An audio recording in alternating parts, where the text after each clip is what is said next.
Welcome to Book Summary Podcast, your gateway to personal transformation. Each episode delivers big ideas from the world's most impactful books on mindset, productivity, and success, all in just a few minutes. Ready to turn knowledge into action? Let's get started. Okay, let's unpack this. Welcome to the deep dive, where we transform a mountain of information into those golden nuggets you really need. That's the goal. Today, we're plunging into a topic that honestly has the potential to absolutely transform your life. It's the profound impact of thinking big. And this isn't just about, vague positive vibes. It's about the tangible, the real world results that come from, intentionally stretching your mental boundaries. And our source material for this deep dive is truly foundational. We're drawing from powerful excerpts from David J. Schwartz's timeless classic, The Magic of Thinking Big. A classic for a reason. Exactly. Our mission here is to pull out the most important insights and, crucially, the practical, actionable strategies from these pages. We want to give you the shortcuts, really, to achieve greater success and satisfaction in your own life. Yeah, without feeling totally overwhelmed by just, tons of information. Right. Information overload is real. It is. And this isn't theoretical wisdom you just kind of nod along to and then forget 5 minutes later. This is about understanding that can lead to, genuinely surprising results. Those real aha moments that can shift your perspective permanently. Those moments are key. So let's start right at the core. The foundational power of belief. When I first read about this, it genuinely surprised me a bit. How so? Well, our source shares this really intriguing example of an executive named Harry. Now, Harry was earning 5 times the average salary. 5 times. Wow. But here's the kicker. According to personnel tests, he wasn't 5 times smarter than his colleagues. He didn't work 5 times harder, actually. The book says he took more time off. Interesting. Right. He didn't have a better territory or more education. So what was the secret sauce? He simply believed in a bigger way. That was it. And what's really profound here, what Schwartz emphasizes, is that this I'm positive I can attitude isn't just some, feel-good emotion. Right. It's described more like a mental switch. A switch that unlocks the very resources, the power, the skill, the energy you need to actually make things happen. Ah, okay. So it's activation. Exactly. Yep. It's less about magic and more about activation. Your belief acts almost like a magnet, drawing the how-to, the way to do it, into your reality. That's the core truth here. Belief isn't just wishing. No. It's about building the internal framework, the structure for achievement. It's incredible how quickly that how-to just seems to appear once the belief is solid. Yeah. Take the young woman mentioned in the book who, just 2 years before it was written, decided to start a mobile home sales agency. She had less than $3,000 in savings. And predictably, everyone told her she was crazy. The competition's too intense. You don't have the experience. The usual objections. Exactly. But she believed in herself. She believed in her ability to succeed. And get this. Last year, she sold over $1 million worth of trailers. $1 million. From under 3,000. Yep. And she expected to gross over $2 million the next year. Her belief didn't just, motivate her. It quite literally showed her the path. It made the impossible seem possible and then achievable. And if we connect this to the bigger picture, it becomes even clearer, doesn't it? This unwavering belief in what's possible. Well, it's behind some of humanity's grandest achievements. Think about space exploration. Yeah. Or the relentless pursuit of cancer research. Or even something like building a tunnel under the English Channel, a massive undertaking. Right. These monumental feats aren't just driven by luck or pure genius alone. They're driven by this firm, unwavering conviction that these things can be done. Believing in great results really is the ultimate driving force behind all significant progress. It truly is a mindset that reshapes reality. The source recounts this amazing personal transformation of a man in Detroit. After a night of deep self-analysis, just really thinking things through, he had this profound realization. He saw how a lack of self-faith had, basically dominated him for years, how he'd been using his own mind to work against himself, constantly selling himself short. Oh, wow. That's a tough realization. Yeah, and he decided right then and there he was through feeling second class, just done with it. Good for him. And the very next morning, armed with this newfound confidence, he walks into a job interview and confidently asks for a $3,500 raise.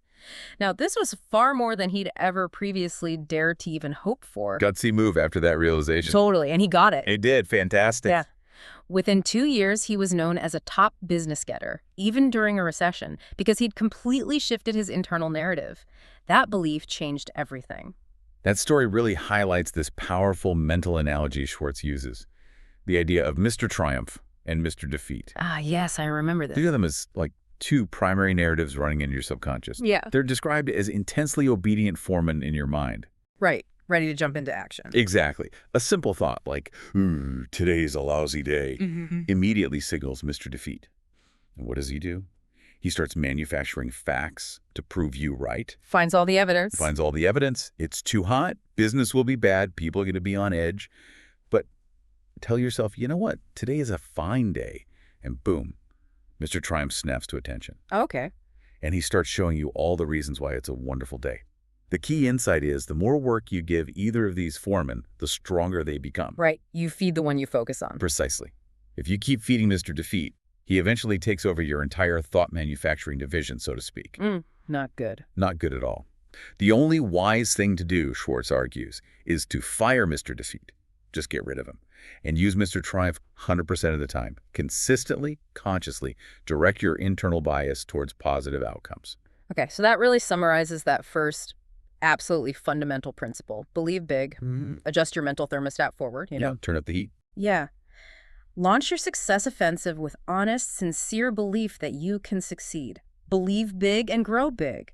It really, really does start there. It absolutely does. And it makes you wonder, if belief is that powerful, what are the biggest internal roadblocks? What stops us from truly believing? That's the perfect transition. Yeah, that leads us perfectly into these common obstacles that hold people back. Our source has this vivid, maybe slightly dated, but very memorable term for them. He calls it excusitis. Excusitis, yeah. The disease of failures. Exactly. And this isn't just about making a quick alibi for something. If left untreated, these excuses, they become deeply embedded in your subconscious. They eventually start feeling like absolute truths. Like facts. Yeah, like facts. And they just grow stronger the more you repeat them. And this disease, it shows up in lots of forms, but the source highlights 4 of the most common ones. First up, health excusitis. Ah, the health excuse. We've all heard that one. We have. And the truth is, the perfect specimen, biologically speaking, it's basically non-existent. Everyone has something physically wrong, big or small. That's true. Think about the Cleveland man mentioned, who was consumed with worry about his heart, even though 4 different doctors found absolutely nothing wrong. Right, just anxiety. Pretty much. He was advised to see a 5th, the finest specialist for final diagnosis, but also to read Dr. Schindler's book on emotionally induced illness, EIL. Yeah, and get this statistic from the book. 3 out of 4 hospital beds are occupied by people whose illness has an emotional component. 3 out of 4? Wow. Yeah. And the most important advice for that man, resolve to live until I die. Don't let the worry consume the life you have. That's powerful. It contrasts sharply with another example. A division manager who takes like 30 times the normal amount of insulin but insists, I'm not living to be sick. He's living to enjoy his work. He praises the discoverers of insulin. So it's a choice of focus. It's absolutely a choice of focus. You can let your health define you, limit you, or you can choose to define your life regardless of your health challenges. That's a huge difference in perspective, isn't it? Really challenges us to look beyond perceived limitations. Okay, what's the second form? The second one is intelligence excusitis. Ah, the I'm not smart enough excuse. Or sometimes, weirdly, the I'm too smart excuse, in a way. But the critical point here is, how you use your brains is far, far more important than how much raw intelligence you inherently possess. Okay, use versus amount. Exactly. Even Einstein apparently believed it was better to use your mind to think, rather than just as a warehouse for facts. Makes sense. Thinking over memorizing. Right. The book tells the story of Chuck. Brilliant student, graduated with honors, top of his class, but he failed miserably when he tried to start his own business. Why? If he was so smart. Because, according to the source, he became an expert in every conceivable pitfall. He learned all the reasons why it couldn't work instead of focusing on how it could. Oh, analysis paralysis taken to the extreme. Kind of. Meanwhile, some of his less academically inclined high school friends went on to succeed in their own ventures. That's almost counterintuitive, isn't it? That someone objectively brilliant could fail, where someone maybe less book smart thrives. It really challenges the traditional view of intelligence, yeah. Maybe true genius isn't just about IQ points or memorizing facts, but about the attitude you bring to a problem, the ability to think creatively around obstacles. So what's the fix? Well, the book suggests 3 cures, so to speak. First, never underestimate your own intelligence, but also don't overestimate the other person's. Second, remember that attitudes are much more important than raw intelligence. Attitude over aptitude, in a way. You got it. And third, value your thinking ability, your ability to reason and solve problems much more than your ability to just memorize facts. It's about practical application, not just horsepower. Got it. Okay, number 3. The third common form is age excusitis. Oh, yeah, the I'm too old or I'm too young trap. Exactly. We put these artificial age limits on ourselves all the time. Take Cecil, mentioned in the book. At 40, he felt he was too old to change careers, totally washed up in his mind. 40. That's prime. Right. He learned, though, that he realistically still had maybe 30 productive years left. Plenty of time. Absolutely. Or think about Bill, who enrolled at Harvard at age 51, earned his degree at 55, became a department chairman, and he apparently smiles now, saying he has almost a third of his good years left. Incredible. Never too late. Never too late. And for the too young excuse, there's the example of Jerry, who was only 23 when he was offered a sales manager job, promoted over older, more experienced men. He must have hesitated. He did. He was worried about his age. But the general manager chose him simply because he believed Jerry could handle the job. Age wasn't the primary factor. So capability trumps age. That's the message. Yeah. Your age won't be a handicap unless you make it one, unless you believe it is. Right. You create that barrier yourself. Okay, and the final form of excusitis. And finally, number 4, luck excusitis. Blaming everything on bad luck. Or waiting for good luck. Precisely. This one completely debunks the idea of relying on luck. Yeah. Schwartz uses this great thought experiment. Imagine if a giant corporation, like, say, General Motors, decided to reorganize its entire top management Okay. by pulling names out of a barrel to decide who would be president, executive VP, all the top jobs. That sounds completely absurd. It is absurd, right? But that's essentially how relying on pure luck would function in achieving success. Yeah, it's chaos. Total chaos. Success isn't a lottery. It comes from doing those things, mastering those principles that actually produce success. It's cause and effect. Don't count on luck for promotions or for good things to happen in life. Count on purposeful action. Okay, so we've diagnosed excusitis. We've seen the power of belief. Now let's talk about building confidence and, maybe most importantly, developing the habit of taking action. Crucial step. We all feel fear. That's normal. But our source puts it very simply, very powerfully. Action cures fear. Action cures fear. Simple but profound. Yeah. It uses this really vivid analogy involving Navy men during training. Apparently, instructors would sometimes accidentally push hesitant recruits off a high diving board. Whoa, really? That's the story. And the immediate plunge, the action itself, instantly defeated the fear of jumping. In stark contrast, just standing there, hesitating, indecisive, that just fertilizes fear. It lets it grow bigger and bigger. That makes perfect sense. The anticipation is often worse. So the book offers a clear procedure, right? Yeah, a 2-step procedure. Right, a 2-step procedure to cure fear and win confidence. It's remarkably straightforward. First, you have to isolate your fear. Pin it down. Determine exactly what you are truly afraid of. Don't let it be this vague, looming dread. Get specific. Get specific. And second, you must take action. And take it promptly. Don't wait. There's an action cure for pretty much any kind of fear. Like what? Give an example. Okay, so if you fear losing an important customer, the action cure isn't hiding or worrying. It's working doubly hard to provide even better service. Be proactive. Right. Address the potential problem head on. Exactly. Hesitation only magnifies the fear. Prompt action defeats it. Often taking that first step makes the fear just evaporate. And a huge part of this, tied into action, is how you manage your internal memory bank, your thoughts. Mental deposits and withdrawals. Precisely. The idea is you should only deposit positive thoughts. Consciously recall pleasant experiences, count your blessings, think about your small wins, your little victories. Focus on the good stuff. Yes. Yeah. And Maybe even more importantly, you should only withdraw positive thoughts. Don't dwell on past failures or negative experiences. Easier said than done sometimes, though. Oh, absolutely. But the source shares this powerful anecdote about a psychologist helping a severely depressed patient. This woman just saw her entire life through a negative lens. Everything was bad. Okay. The psychologist had her do one simple thing. Every day, list 3 specific reasons to be happy. Just 3. That's it. That was the core exercise. And by forcing herself to stop constantly drawing negatives from her memory bank, she eventually recovered. It's about consciously, actively curating your internal narrative, choosing what you focus on. That intentionality is key. And this applies to the fear of people too, right? Which is a big one for many. Huge. The core insight there is that people fundamentally are much more alike than they are different. We build up these images of others, but underneath, We're all human. we're all human. The book tells a story about a hotel clerk dealing with this really irate, verbally abusive customer. She's just letting him have it. Oh boy, tough spot. Right. But instead of getting defensive or angry, the clerk kept his cool. He understood the customer's rage probably wasn't really about him, the clerk. He realized underneath all that anger, he's probably a very nice guy. Most folks are. Depersonalizing it. Exactly. That kind of understanding attitude helps put people in proper perspective. It disarms your fear of them because you see the common humanity beneath the surface behavior. Speaking of doing what's right, there's also practical value, confidence-wise, in just following your conscience, doing the right thing. How so? Well, it prevents what the book calls a poisonous guilt complex, that heavy burden of unresolved guilt knowing you did something wrong. It can seriously sabotage your mental well-being and your confidence. Ah, okay. Eats away at you. Exactly.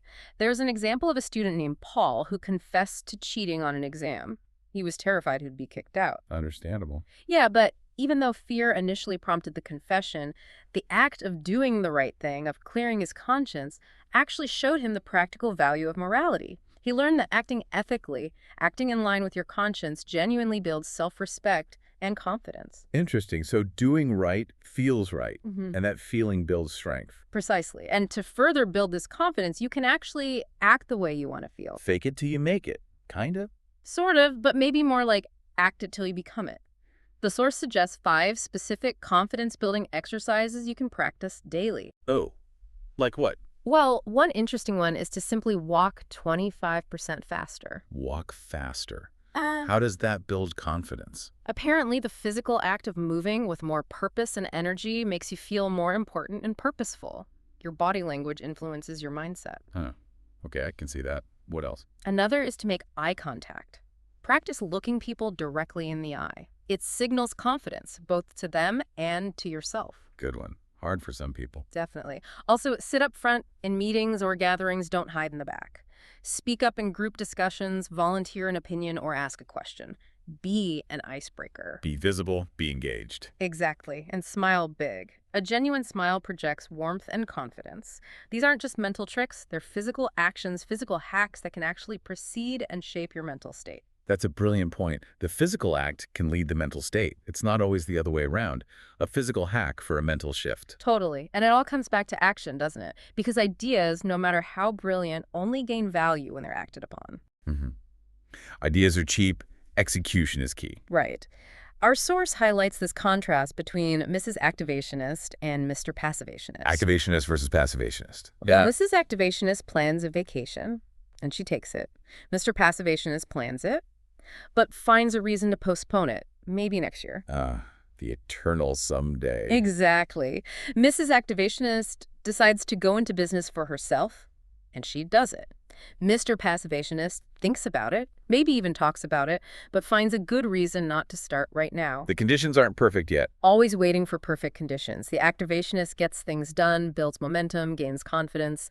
The passivationist, well, often stays stuck in mediocrity, dreaming but not doing. And these aren't just, made-up characters. They represent real tendencies. The book has actual case studies of the costly mistake of waiting for those perfect conditions. Right, like the guy JM. Yes, JM. Yeah. He wanted to buy a new home, but had absolutely no down payment. 0. Most people would stop right there. Yeah, gang over. But he didn't wait. He took immediate action. He made the decision first. And that resolution to act, that commitment, it ignited his mind to find solutions. Okay, so the decision came before the solution. Exactly. He figured out how to arrange a private loan with a builder. He worked extra hours to cover things. Taking action unlocked the how-to. Yeah. And the confidence he gained from that was tremendous. It proves that often just the act of starting, of committing, is what reveals the path forward. That's why now is the magic word of success. Don't wait for inspiration to strike because it might not come. Yeah, waiting for the muse. Right. Instead, start your mental engine mechanically. Just begin the physical motions of whatever task you need to do, even if you don't feel like it. Like a writer just starting to type gibberish. Exactly. If you're a writer, sit down, start typing, start doodling, anything. Sooner or later, your mind will engage and get on track. The physical action primes the mental pump. And a simple tool for this? A simple pencil and paper. The source calls them the greatest concentration tools you can buy. They help you tie your mind down to a specific problem, focus your thoughts, and move forward instead of just letting ideas drift. Tangible focus, I like that. And to really seize the initiative, to become that activationist. Yes, the source suggests 2 really powerful habits to cultivate. First, be a crusader. A crusader, what does that mean? It means when you see something that you genuinely believe ought to be done, something that needs fixing or improving, don't just complain or wait for someone else. Kick up the ball and run with it. Take ownership. Yes, like Harry L. in the book, who single-handedly crusaded to transform his rundown neighborhood when everyone else had given up hope. He saw a need and took action. Be the change, basically. Pretty much. And the second habit is be a volunteer. Volunteer for what? For special assignments, extra projects at work, things outside your normal duties. Don't shy away from them. Raise your hand. Exactly. It helps you stand out from the crowd. It's a prime opportunity to demonstrate that you have exceptional ability, ambition, and initiative. It moves you from being just an observer to being a recognized doer. So proactive engagement in both your environment and your work. Yep. It builds that action habit and the confidence that comes with it. Okay, so we've covered belief, overcoming excuses, and the power of action. Now, let's shift focus a bit. So often we think success is purely about individual effort, pulling ourselves up by our own bootstraps. That's the common image, yeah. But our source makes a really critical point. High-level success, the kind that truly endures, is rarely achieved by pulling yourself up alone. Instead, you're often lifted by the support and cooperation of other people. It's relational. Very much so. And to gain that crucial support, you need leadership ability. Whether you're managing a team, selling an idea, or just navigating life, you need to influence and connect with others. This brings us to 4 crucial leadership rules outlined in the book. Okay, let's break them down. Rule number 1. Rule number 1. Trade minds with the people you want to influence. Trade minds, like see things from their perspective. Exactly. Deep empathy. The book gives the example of Ted, an advertising executive. He created this shoe commercial that he personally thought was brilliant, really sophisticated. Okay. But it completely flopped, tanked. Why? Because he prepared it thinking only of his interests, his tastes, those of a high-income, sophisticated person. He didn't trade minds with the actual mass-market audience he was trying to reach. He missed the target audience entirely. Completely. The key question you always need to ask is, what would I think of this if I exchange places with the other person? Whether that person is a customer, an employee, a colleague, a voter. It's about genuinely understanding their world, their needs, their perspective. That's such a practical way to build connection. It's not about manipulation, it's about genuine understanding. Okay, rule 2. Rule number 2, think. What is the human way to handle this? The human way. As opposed to, say, a dictatorial or purely transactional way. The book points out that leaders who make decisions in a vacuum, who refuse to consult others or hear subordinates' concerns, they don't last long. They just breed resentment and unrest. Right. People push back eventually. They do. Instead, the Be Human approach wins loyalty and cooperation. There's a great story about John S., an executive at an aluminum manufacturer. Okay. He had the unpleasant task of dismissing an employee. But instead of just giving him the bad news and showing him the door, he went above and beyond. How so? He sat down with the employee, explained why a new situation, a different job, might actually benefit him in the long run. And then he actively helped the guy find a new position elsewhere. Wow. That's rare. It is. And the impact. It earned John S. the unquestioned loyalty of his entire team. They saw that he genuinely cared about people, that he wouldn't just abandon when things got tough. It created huge job security, psychologically. So treating people with dignity and respect, even maybe especially in difficult situations, pays off massively. always pays. It's about basic human decency, and it builds incredible trust. Makes sense. Okay, rule 3. Rule number 3, think progress, believe in progress, push for progress. Well, okay, so be forward-looking. Exactly. This rule differentiates between status quoers, people who are generally content with how things are, resistant to change, and progressives who are constantly looking for ways to improve, innovate, and move forward. Leaders need to be progressives. Absolutely. The source recalls a field visit where a manager was evaluating 3 salespeople. Which one did he recommend for promotion? The one who was constantly thinking about improvements, suggesting new ideas, not just doing the job the same old way. Seeking betterment. Yes. Think about the contrast between 2 elementary school teachers. One teacher just didn't really care, set no clear goals, and her classroom descended into chaos. The other teacher, however, instilled discipline and fostered progress through high standards and, crucially, sincere care for the students' development. And the kids responded differently. Completely. The book says that children tend to become carbon copies of their chief. Subordinates often mirror the standards and attitudes of their leader. If you, as a leader, are committed to progress, you inspire it in others. You set the tone. That's a big responsibility, setting the standard. Okay, and the final leadership rule. And finally, rule number 4, take time out to confer with yourself. Confer with yourself, like think. Exactly. Solitude for thinking. This addresses the common tendency many people have to avoid being alone with their thoughts. We fill every moment with noise and distraction. Guilty as charged sometimes. We all are. But the book highlights how many highly successful leaders, people like Franklin D. Roosevelt, who spent a lot of time alone while recovering from polio, or Harry Truman, who spent significant time alone on his Missouri farm, used that solitude productively. For what? For what Schwartz calls superthinking, using that quiet time to put complex problems together, to plan strategy, to find creative solutions away from the daily interruptions. It's about tapping into your deeper creative power. So it's not just navel-gazing. Not at all. It's intentional, managed solitude. The source encourages you to deliberately schedule time, maybe even just an hour a day or a dedicated block each week, to be alone, disconnect, and just think. It's where the big ideas often surface. Managed solitude. I like that term. Okay, that's a great framework for leadership. Now, shifting gears slightly, let's look at something everyone faces. Setbacks. Failures. How we handle those. Ah, yes. The inevitable bumps in the road. Because those who consistently struggle, who seem to end up on, skid row, as the book colorfully puts it, are often defined by letting external situations completely conquer them. They get knocked down and stay down. Defeated by circumstance. But the source offers a different perspective. It says quite clearly, it is not possible to win high-level success without meeting opposition, hardship, and setback. It's part of the game, but, and this is the key, it is possible to use setbacks to propel you forward. Turn lemons into lemonade, essentially. Exactly, but with a specific method. The core principle here is to salvage something from every setback. Learn from it. Like an investigation after an accident. Precisely. Think of how aviation authorities, like the CAA mentioned in the book, meticulously investigate plane crashes. They piece together fragments, reconstruct events, not to assign blame, primarily, but to figure out what went wrong so they can prevent future accidents. Learn the lesson to improve the system. You're right. Or how doctors perform post-mortems. It's about learning, extracting wisdom from failure. There is an example of a student who failed a course. Initially, he was angry, blamed the professor. Easy way out. Yeah. But through reflection, encouraged by the professor actually, he came to understand the real lesson. If you don't produce, you don't get where you want to go.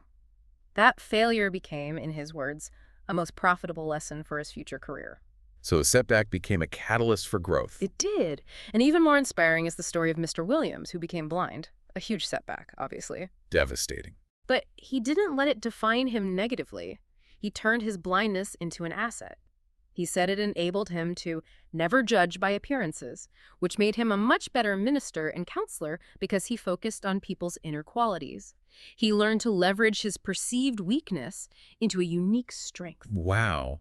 Finding the advantage in the disadvantage. Absolutely. And crucially, the book advises against blaming luck when things go wrong. That's just another form of excusitis. Right, the failure excuse. Think about Orville Hubbard, who apparently failed to get nominated for mayor 3 times. 3 failures. He could have easily blamed bad luck or unfair politics. And given up. And given up. But he didn't. He studied his setbacks. He treated each failure as part of his political education, figuring out what went wrong, what he needed to do differently. And eventually, he became known as an unbeatable politician. He learned, adapted, and refused to be permanently defeated by temporary failures. So it's not just about being persistent, just banging your head against the same wall. No, that's a key distinction. It's about combining persistence with experimentation. Ah, okay. Trying different approaches. Exactly, like Thomas Edison with the light bulb. It wasn't thousands of failures using the exact same method. It was thousands of experiments trying different filaments, different approaches. Learning and adapting with each attempt. Yes. Or think about oil companies. When one well runs dry, they don't just keep drilling deeper in the same empty hole. They analyze the geology and drill new wells in potentially better locations. The core belief that fuels this entire process is simply, there is a way. That belief changes everything. It really does. When you genuinely believe a solution is possible, your mind actively searches for it. It stays open, creative. If you believe there's no way, your mind just shuts down. That idea, there is a way, it's like flipping a mental switch, isn't it? It really is. It shifts you instantly from a mindset of resignation, of victimhood, to one of active problem solving, of agency. And that leads perfectly into the power of actually defining what that way looks like for you, which is where goal setting comes in. Right. You need a target. As Dave Mahoney, who famously rose from the mailroom to become president of a major company, put it, the important thing is not where you were or where you are, but where you want to get. Direction matters. So how do you set effective goals, according to Schwartz? Well, he advises planning 10 years ahead, not rigidly, perhaps, but having a vision. And importantly, visualize your future self in 3 key areas, 3 departments of life: your work, your home life, and your social life. Okay, a holistic view. Very holistic. And make it vivid. The book shares this inspiring excerpt from a former trainee's detailed home goal plan. It wasn't just a nice house. It was like a specific Southern Manor-style house with fish ponds, Doberman pinschers, plans for a world cruise. Super specific. So the detail makes it feel real. Exactly. That vivid visualization is key. It makes the goal feel tangible, believable, attainable. It fuels the desire. And what's truly powerful about that desire, when it's harnessed to a clear goal, is that it becomes this immense source of energy, motivation fuel. A deeply entrenched goal, one you're really passionate about, acts almost like an automatic pilot. It helps keep you on course, subconsciously influencing your decisions and actions day to day. Like it pulls you forward. It really does. Think of the incredible story of Mrs. D mentioned in the book. She was diagnosed with terminal cancer, given very little time. Oh, wow. But she had one burning goal: to see her youngest son through college. And that goal, that intense desire, literally kept her alive. She staved off death for 20 years, long enough to see him graduate. 20 years. That's unbelievable. It shows the sheer power of a deeply held goal. A burning desire can provide direction, resilience, even life force in the face of overwhelming odds. And achieving these big goals doesn't have to feel overwhelming in the day-to-day, right? No, not at all. And that's where Eric Sevareid's Next Mile principle comes in. He was a well-known author and correspondent. Right. How did he manage big projects? He said he wrote over 2,000 radio scripts, not by thinking about the daunting total, but by focusing only on writing the next one, just the immediate task ahead. Breaking it down. Exactly. He applied the same logic to quitting smoking, focusing on getting through the next hour without a cigarette, not the whole lifetime ahead. It makes huge goals manageable. So the question to always ask yourself with any action or decision is, will this help take me where I want to go? That's the filter. If the answer is no, back off, reconsider. If yes, press ahead. It simplifies things beautifully, takes the grand, possibly intimidating mission and breaks it down into achievable daily steps. And to truly invest in yourself along this journey. Yes, investing in yourself, crucial. You need to view detours not as dead ends or roadblocks, but simply as alternative routes. If one road is closed, okay, you find another way to your destination. You don't just give up and go home. Adaptability. Adaptability and resourcefulness. This means committing to continuous education, not necessarily formal degrees or diplomas, though those can be part of it, but focused on mind development, cultivating your thinking ability, your problem-solving skills. Lifelong learning. Lifelong learning. And actively invest in idea starters. Stimulating books, magazines, podcasts, conversations, things that spark new thoughts and perspectives. There's a quote from someone asked if they could really afford a subscription to the Wall Street Journal. Their response: What was it?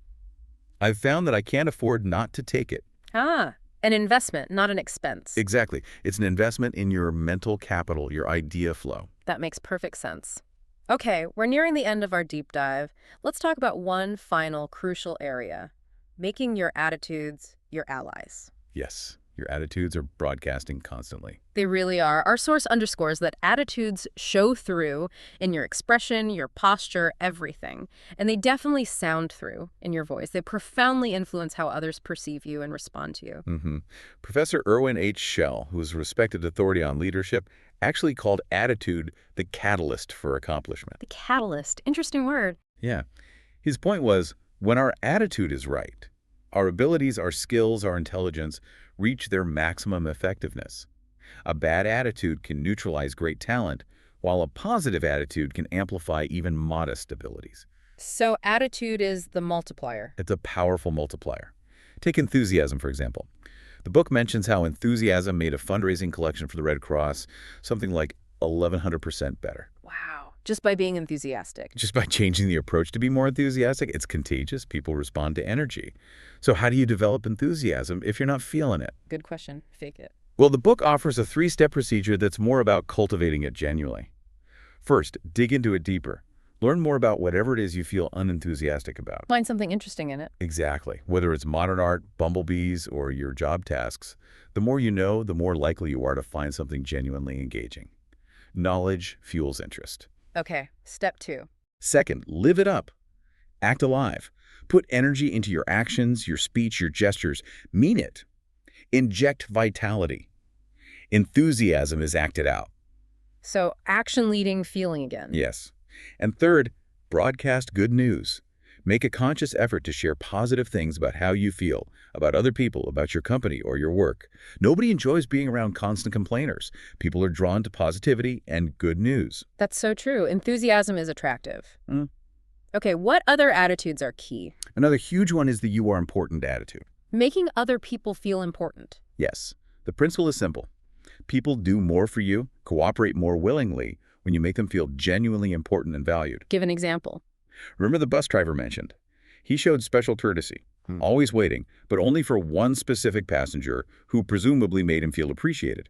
Or think about how secretaries in an office can either really help or subtly hinder visiting salespeople, often based entirely on how those salespeople treat them. Ah, the gatekeepers. Treat them well. Treat everyone well, make others feel important, show them respect, and they will generally care more about you and be more inclined to help you succeed. It's basic human reciprocity. So how do you practically do that? Make others feel important?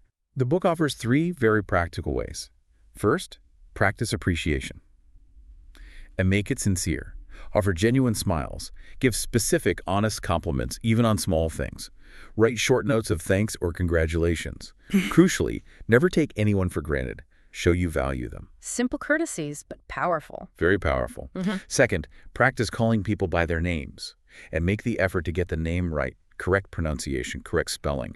Using someone's name correctly along with appropriate titles like Mr. or Mrs. when suitable gives everyone a little psychological boost. It shows you see them as an individual. Or acknowledgement. Okay, third. And third, maybe the most important for leaders.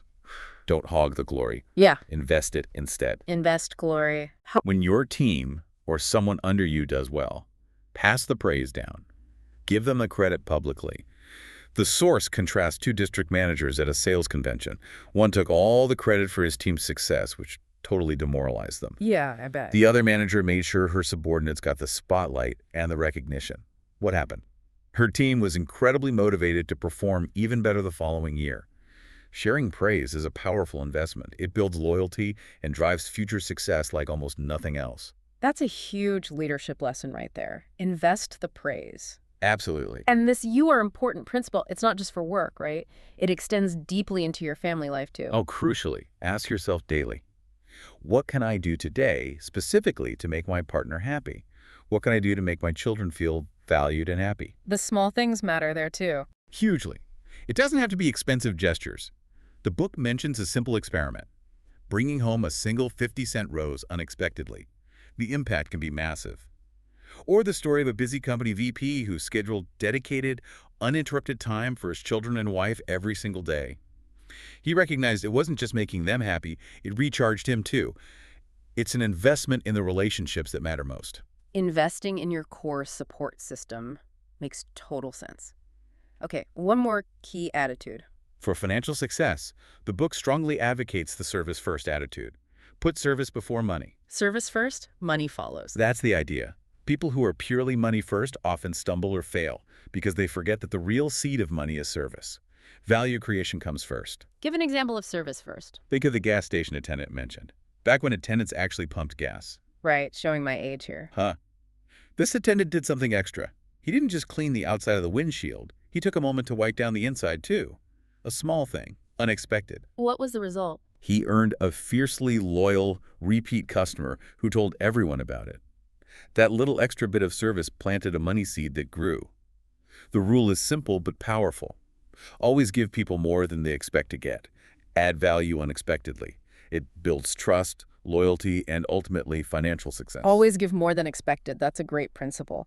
So this whole deep dive, when you boil it all down, it really emphasizes thinking right toward people, doesn't it? Absolutely. It means accepting human differences and limitations. Nobody's perfect, including yourself. Cut people some slack.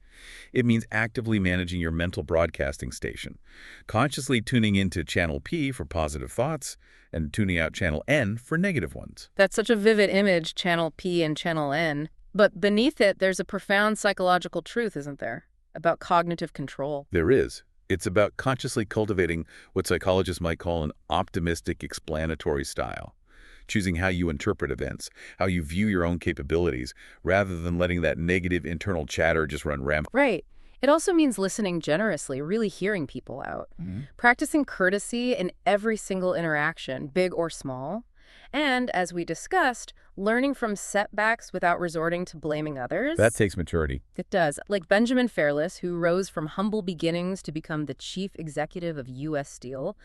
He had this incredible attitude. He apparently said he never had a teacher he hated or a boss he disliked, and when he didn't get a promotion he thought he deserved, he never sulked or quit. What did he do instead? He just reasoned, well, the other person must have deserved it more right now, and then he focused immediately on what he could do to make himself more deserving of the next opportunity. That's how you truly turn defeat into fuel for future victory. What a powerful mindset.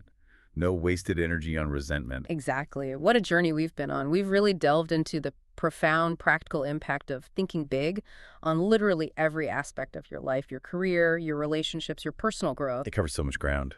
It really does. It all starts with that core belief.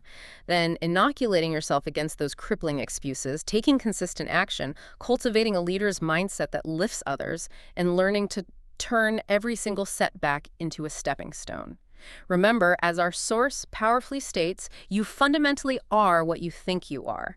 By committing to these principles, you absolutely can transform yourself and your life. And perhaps here's a final thought, something provocative for you to carry with you from this deep dive.